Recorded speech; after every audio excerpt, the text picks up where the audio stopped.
Welcome back, ladies and gentlemen, to another episode of the Johnnies Report. A much happier Johnnies Report here this evening as your St. John's Red Storm take down the Butler Bulldogs by a final score of 84-70 in a game that saw St. John's teeter in the first half and then really got going in the second half to get the 14-point win. First, we'll obviously get into the game, but we'd also like to talk about a new sponsor that we have here at the Big East Energy Network, Home Field Apparel. Go to Home Field Apparel to get all your St. John's clothing needs.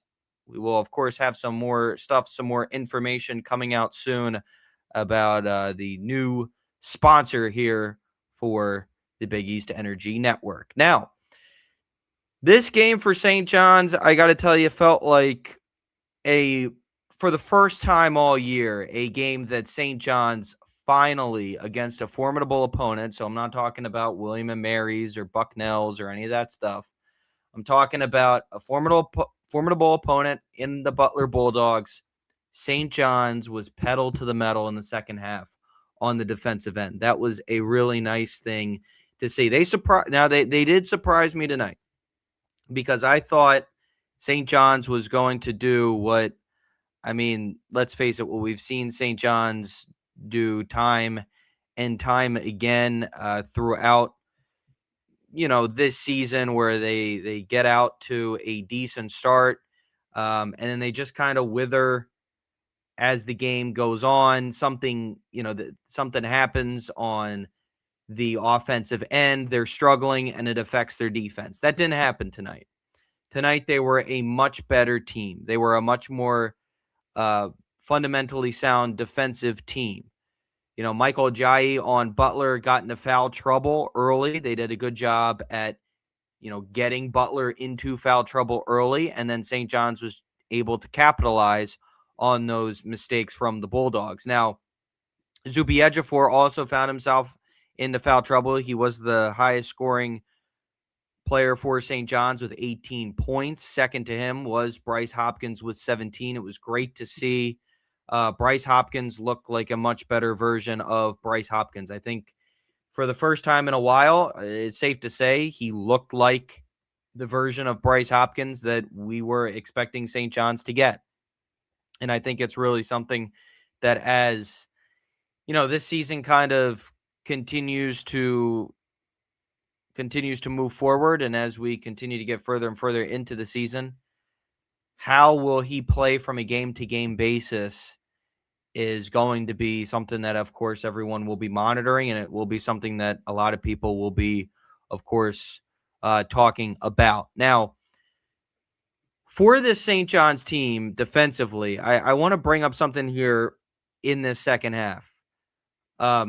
You can see the play-by-play, the scoring from St. John's throughout the second half. As you notice, there weren't too many times that St. John's went on a really long scoring drought and specifically got killed on a long scoring drought. There was between as you see, the 12:32 mark and 9:14 mark, so about 3 minutes there, St. John's didn't get a bucket.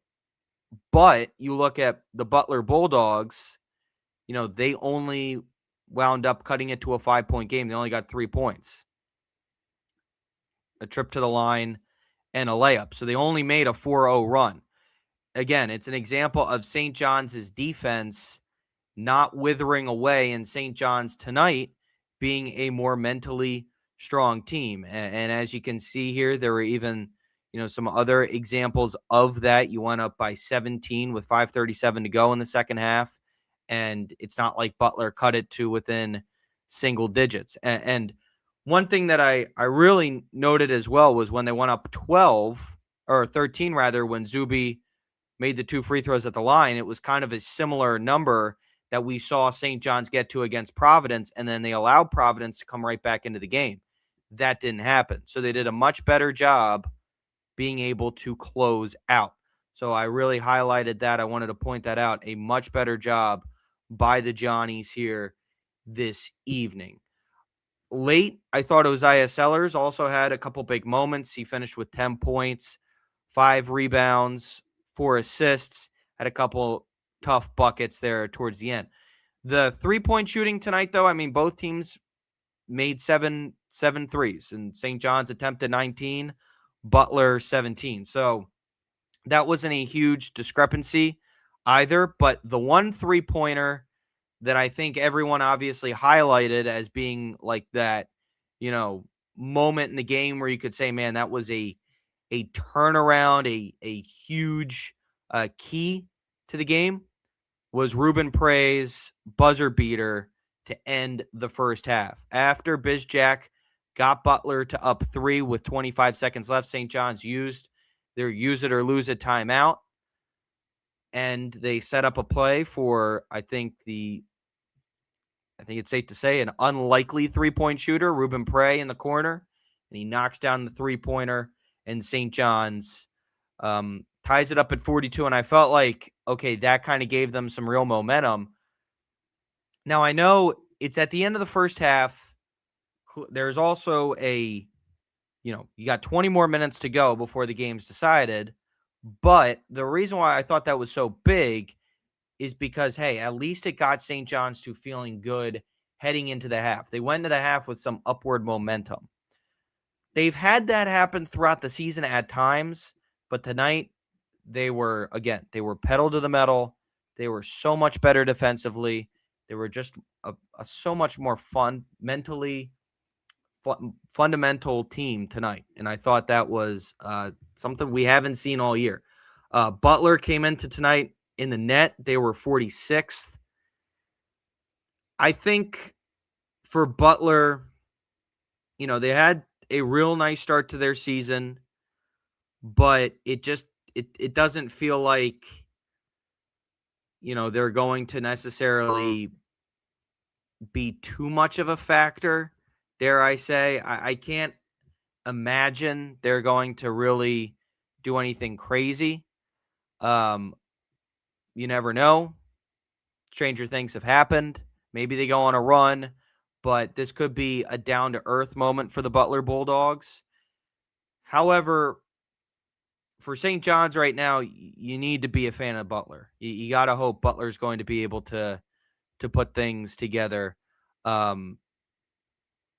because St. John's is going to need those at least a quad 2 win minimum out of Butler. I mean, a quad 1 win would be excellent, but quad 2 win would be nice. Now, looking here from Zach Berzilla's Twitter page, some quotes here from Rick Pitino. So he mentioned tonight about Ruben Prey and Zuby Ejiofor.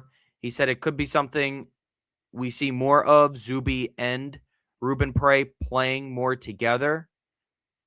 I'm curious to see how that would work, because you could lose some things. However, it could mean that, and when I say, I mean, you lose some outside shooting there, but what I wonder too is if you're going to have Zuby and Ruben on the floor, you're not going to have Bryce Hopkins. I wonder if that's, okay, we're going to kind of limit Bryce's minutes. Now, he found himself in foul trouble. He only played 24 minutes tonight, did Bryce Hopkins, but he did finish with 17 points. He was 7 of 12 from the field, knocked down a 3-ball. He was active defensively, had a big steal in the second half, and had a dunk on the other end. It felt like he was more aggressive tonight.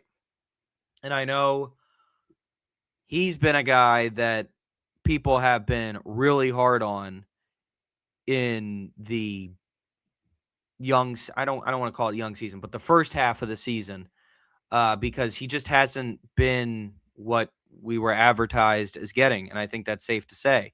Tonight, though, he was that. And I mentioned 17 points tonight, 24 minutes. He had 15 points in 20 minutes in the second half, all but 2 of his 17 points coming in the second half. So a good night tonight out of Bryce Hopkins, and hopefully that's a sign of things to come. I also kind of wonder if for him, the frustration of Saturday's game against Providence, the humiliation of being taken to the floor in the final minute there on a big bucket, if that didn't play a factor into Hopkins. And also I wonder if there was a message at the break when, Rick may have been getting on his veteran forward because he got into foul trouble early in the game. Now, I also wonder if he's looking at Ruben Prey in the first half. Ruben Prey had 6 points. As I mentioned, had that big 3 ball there at the end of the first half, the buzzer beater, finished with being 2 of 2 from beyond in the game as well, and a solid 10 points. I think for the first time in a while, we saw a really good game out of Ruben Prey and Leotopoulos, who also had some big shots as well. He was 2 of 6 from beyond, 4 of 8 from the field, had a good first half out of him. And I think that's another thing to really mention.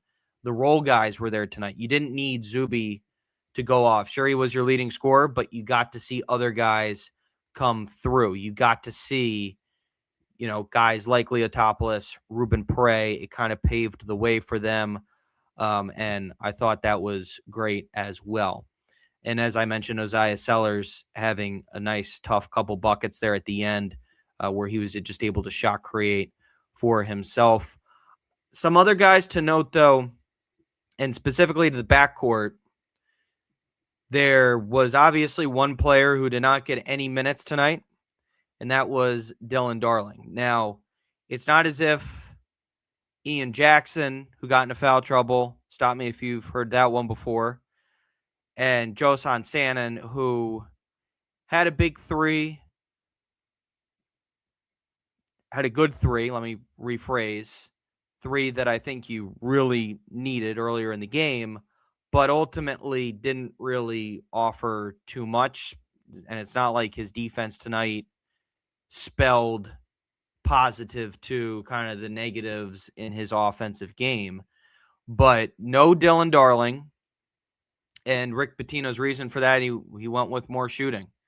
He wanted more shooting, and Darling's not hurt. So there you go. I mean, I think a message ultimately has to be sent to Dylan Darling. Now, he had a really good game against Iona after Pitino kind of outed him in the post-game press conference in the game prior. I believe it was the Ole Miss game, and Pitino said, I really got to get to work on him and his outside shooting, and it proved positive against Iona. Now, clearly a message needs to be sent to Darling. He'll if he starts games, I've noticed he starts games off, he might make a big 3, he might have a couple big plays, but once something goes wrong, he turtles. And I think, or I should say, I don't know if it has to do with you're playing for a team that there's a lot more expectations, a lot more at stake than Washington or Idaho State. I don't know if it's being on the East Coast or he's just having, and I think this is really what it is, a tough time really adapting to the offense and a tough time adapting maybe towards, some of the harder coaching that he's been getting. But on the flip side, I mean, defensively, this should be his style. Now, he struggles to defend without fouling, but you can see the hustle and effort is there, which a coach like Rick Pitino, or really any coach for that matter, is going to find positives in. But the big issue for St. John's this year, a big glaring one, has been the fact that, again, they cannot get decent shooting. And Dylan Darling just has not been that answer. I mean, he's a scrapper, which you can respect, but when it comes to his offensive game, and if you were expecting him to even be anything sort of a point guard for your team, he hasn't been that at all. And I mean, that's just been a common theme, not just with him, but for St. John's really as a whole. And clearly, that's been something that everyone's been talking about, including us here. Tonight, though, we will not go too far into that, as St. John's, of course, was able to get the win. So stick, of course, more to the positive side. Although, listen, you're able to beat a Butler team, as I mentioned, that, could be a Butler team that had a great first half of the season. We get into conference play, and then maybe they'll go into the hole here. So we'll see where they go from this point forward. Is this going to be enough offensively for St. John's moving forward? Probably not. Now, you got 84 points tonight. Big part of that was because, and listen, it's the backbone of this team. So I'm not going to sit here and complain that they got a lot of points off turnovers. But they didn't really do enough in the first half on the offensive end that I think would leave you feeling any more confident towards, like, okay, they're finally figuring it out. Hey, they're coming out of this. I can't say that. What I can say, though, is the identity of defense first was there tonight, which was nice to see. As I mentioned, they turned over Butler by, like it was going out of style. 21 turnovers for the Bulldogs tonight. St. John's, 27 points off turnovers. Butler in the second half alone committed 13 turnovers. That was something that St. John's against Providence you weren't seeing. You weren't seeing that relentless effort defensively. And I thought that, again, in the second half, Bryce Hopkins had a big moment where they telegraphed a pass. He stole it away, and he answered on the opposite end. He had 2 steals. Ian Jackson also had 2 steals. I thought his defense was good tonight. Dylan Mitchell didn't stack it up in terms of the overall points, in terms of the stat sheet, but he offered some big minutes there in the second half, which I thought were good. He was your leading assist man in the second half. I don't know if that's a good thing or a bad thing. He had 3, a block, and a steal in all 20 minutes of the second half out of him. It's a game for St. John's that you needed to have after a brutal loss against Providence, because had they beaten Providence and then had they beaten Butler tonight, had they just held on to beat Providence, period, like not even, by 10 or anything like that, had they just gotten a W and it not look really bad on your resume, because that's a quad 3 loss against Providence. I didn't know necessarily where they were going to put it at the time, but now seeing that it's a quad 3 loss, you recognize that this is similar to what happened 2 years ago against Boston College and Michigan, what ultimately held you out of making the tournament. And as I was talking to a lot of my buddies after that game, if you're not losing to a team named UConn, Seton Hall, Villanova this year, it's going to be really tough. Now, fingers crossed, I saw Creighton's on bubble watch for Joe Lenardi field of 68. So hopefully, Creighton starts making some noise here. Fingers crossed on the Blue Jays for the sake of the conference. But unless you're losing to those teams, I wouldn't put Creighton in there yet. It's not going to be looked at as a quality loss. It's not like you're losing to a Kentucky or to teams like earlier in the year, Alabama or Iowa State.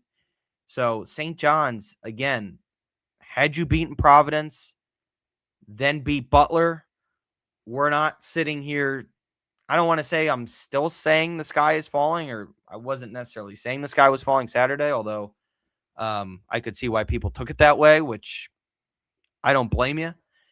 It is rather very much a point in the season right now where they have to come together, because you cannot afford bad losses like that moving forward throughout this season. Butler came into tonight, I mentioned it, 46th in the net. And granted, you got out there, it's a road win. So we'll see where that ends up in the net, and we'll see where they end up putting them. If I'm not mistaken, I think that borderline's a quad 1 win. I believe St. John's has only one quad 1 win right now in their net, and that is the win against Baylor. So obviously there's some room to grow in your ultimate resume. But all right. So St. John's get the W tonight. Hopefully you start to feel better about yourself and things, because as I talked about in the preseason and as we were looking at this schedule, you're getting kind of to that point to where you're going to face some tougher Big East opponents here coming up. And it starts with a Saturday afternoon affair against the Creighton Blue Jays out in Omaha, Nebraska. Now that is a game, that is an arena that has haunted St. John's so many times. I mean, you think about 2 years ago, the controversial loss. Last year, St. John's just couldn't find any offense, and ended up losing in a dogfight. And then, you think back to how many times before and before and before that. I mean, just in separate eras here where St. John's has gone out to Omaha and they haven't been able to come away with the W. So again, hopefully defense is going to continue to travel for St. John's as they'll head out to Omaha upcoming here on Saturday. But thanks everyone for tuning into this episode. We'll be back on soon to, of course, talk more St. John's basketball. And hopefully this is going to be a sign of things starting to get back right for the Johnnies. Fingers crossed. Thanks for tuning in. We'll talk to you next time.